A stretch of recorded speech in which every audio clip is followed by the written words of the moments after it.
Hi everybody, this is Matt Keegan in the LSC 504 fall program. Today I'd like to provide a brief tutorial on how to utilize Academic Search Complete by EBSCO. Right now we're actually looking at the advanced search screen. This is the screen that I see when I initially log in. What I'd like to do actually is cover the basic search first, and then we'll come back and we can cover some advanced searching options. Now, Academic Search Complete is a great source. You can search for books, journals, and more, just as the subject line says here.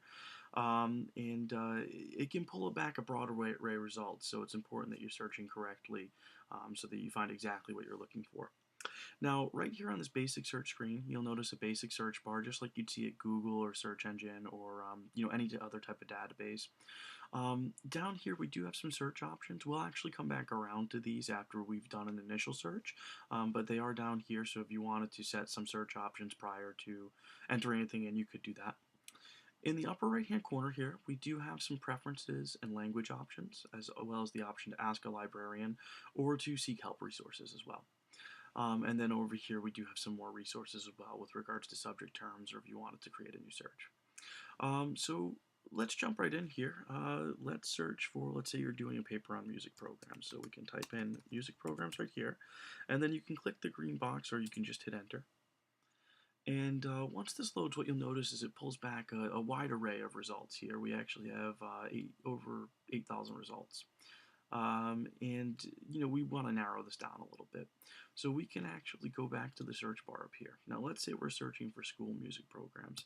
What we can actually do is we can type in school, and then we can type in the Boolean operator and then in quotation marks we can type in music programs. Now, what this does is this will actually group it together. So it'll look for school and music programs, but by putting this in quotations, it'll actually search for the exact phrase of music programs. We can then click search. And obviously this limited it down because now we're down to 503 articles. So we're definitely narrowing it down there. Let's see if we can narrow it down just a little bit more too. We can also add in and let's say we're looking for a collaboration program. We can type in the word collab, and then we can add an asterisk after this. This is because collab can end in collaboration, or it could be collaborative. So this way, it's kind of a catch-all. It's truncation. It will catch all of those terms. And then what we can do is we can click search again. Now this has limited it down to 16, so we're definitely narrowing it down now. Now what you'll notice over here is we have different types of sources. So we have periodicals, we also have down here academic journals. So it'll tell you what type of source it is. Now if you wanted to get a preview of what is here, you could go to where the magnifying glass icon is. So it'll bring up a little preview. And then if we click that, that will actually give us further details. That will give us the authors, the source, the date that it was published, and then the publication type, as well as some subjects. Now, if we wanted to see the full text, we can actually just click the article itself. And over here in the left-hand corner, we can click HTML full text. And that will give us the full text of the article here.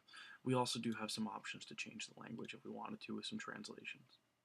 Now, if we go back here, if we click the search button again, what you'll also notice is we do have some limiters here. We could actually limit this to just peer-reviewed journals. This is anything that's been published in an academic journal, and you'll notice that limits it down even more to 4. Now, if we uncheck this, that'll bring us back up to 16, but it also gives us source types, so we can choose magazines, we can choose academic journals. You can really narrow it down any which way you'd like. Now we'll just quickly take a look at the advanced search. To do that, we can just go right here, click advanced search, and here we can actually use subject terms. So we can type in school, and then we can type in music programs. And then under select field, we can actually search under subject terms. And then we could also, if we wanted to, type in published date. But for right now, we'll actually just do this. And this actually didn't bring up anything, so we'll try removing the parentheses here. and then this brings up 66. Obviously, we might want to narrow this down because this is bringing up articles on certification programs and mental health, but you can see how that would work as well. Anyway, I hope this has been helpful. If you have any questions, please feel free to reach out, and thank you so much for taking the time to watch. Bye.